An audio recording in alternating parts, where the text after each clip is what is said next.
Hi, I'm Jen Fox, the Director of Outreach for the Minnesota Department of Commerce. There are several types of fraud and financial exploitation that come to the attention of the Commerce Fraud Bureau. Here are 4 examples. A financial professional who takes advantage of a trusted relationship with a client. A few years ago, we helped investigate a man who worked as a financial advisor, held an insurance agent license, and was registered as an investment advisor representative and broker-dealer. Over the course of 2 months, he cashed out an annuity owned by his 88-year-old client by submitting written requests in which he posed as the victim. He funneled the annuity funds into a checking account he had opened in the victim's name without his knowledge. He created a fraudulent power of attorney document in order to access the funds from the victim's account and made numerous ATM cash withdrawals when payments for his own credit card bills, as well as other withdrawals to pay for personal expenses. Luckily, the victim's financial institution became concerned about the transactions on the account and made a report of suspected financial exploitation to law enforcement and adult protection authorities. Affinity fraud. A stranger or someone you're acquainted with who tries to establish a friendship or trusting relationship with you and then exploits it for financial gain.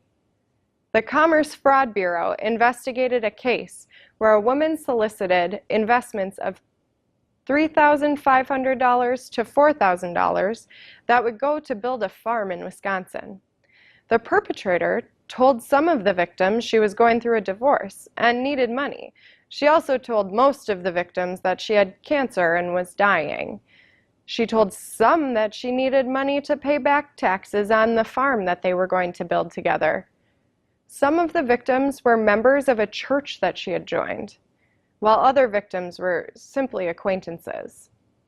The fraud resulted in total losses to 9 victims of more than $450,000, including one couple who gave her their life savings. A family member who gains control of a senior's finances and starts stealing. Unfortunately, we run into cases where a family member takes advantage of an older adult. We recently had a case of a man who stole hundreds of thousands of dollars from his grandmother while she was in an assisted living facility and suffering from Alzheimer's. This man moved his grandmother from Nevada to Minnesota and placed her in a facility for memory care. From that time until her death, he administered her finances and ultimately her estate. He told his family he would provide information about the estate, but never did. An investigation by our fraud bureau determined that he obtained power of attorney for his grandmother and set up joint bank accounts with her money that he controlled. He repeatedly withdrew or transferred funds from these accounts for his own personal benefit, instead of for the care of his grandmother. Or a stranger who reaches out over the phone or the internet with a scam that seeks money. The scam's either too good to be true, or they use fear tactics to get you to send money. Recently, a financial advisor contacted the Department of Commerce to seek help with a senior client who was suddenly trying to cash out a pre-tax annuity worth $250,000. The client said he needed the money to pay advanced taxes and fees from winning the lottery in Costa Rica. Despite a discussion with an agent from our fraud bureau, the client remained convinced he had won a $4 million lottery. We then contacted the client's bank, which froze his account to stop the transfer of money to Costa Rica. A few weeks later, the client called to thank us, acknowledging that he had been the victim of fraud. The Federal Trade Commission tells us that the weapon of choice for fraudsters today is still the telephone. The 2 tactics we want to highlight to protect your finances and your personal information are hang up on fraud and phone a friend. Scammers use public information to find out your name and phone number, and they often use scare tactics or too good to be true opportunities to get you to send money, or provide more personal information, or to gain access to your computer. No matter how nice or vulnerable a person might sound, if anyone reaches out to you over the phone and requests that you send them money, be suspicious and hang up on fraud. Be on the lookout for suspicious sales tactics. Cold calls. While legitimate salespeople may call you uninvited, the phone is how fraudsters get into your life. Don't feel like you have to stay on the line and be Minnesota nice. Just hang up on fraud. Fear tactics.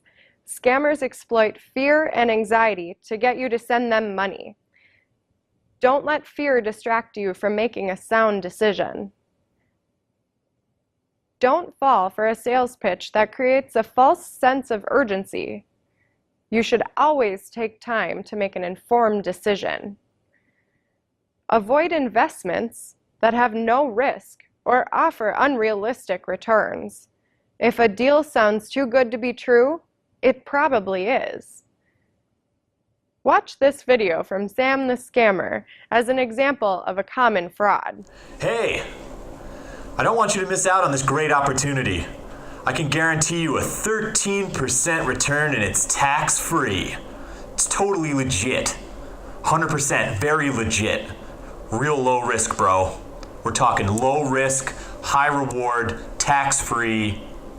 It's gonna be great. Yeah, that's 13%. I said it.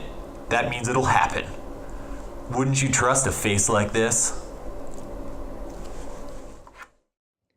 If you get a call like that, the one that we just saw from Sam the Scammer, give yourself a moment and ask yourself if it's real. In that moment, you have the power to trust but verify, stay in control, ask tough questions, and monitor your accounts. Remember, you are never rude when you hang up the phone to protect your finances or personal information. You never need to make a decision out of fear or threats. Never let embarrassment or fear keep you from reporting financial fraud or abuse. I want to remind you of some quick tips to help fight fraud. End the call. When it comes to protecting yourself, you're never being rude. Just hang up on fraud. Phone a friend. If you're confused or concerned by a call, contact a trusted friend or family member for advice. Never let a caller rush you into making a decision. Report fraud. We can't stop fraud that we don't know about. Report fraud so others don't become victims. Commerce is here to help. Contact the Minnesota Commerce Department's Consumer Services Center by email or by phone. If you're interested in more information about the red flags of fraud and what happens when you report fraud, tune in to other videos put on by the Commerce Department. If you're interested in further information about our efforts to stop fraud before it starts, view our webpage, mn.gov/commerce.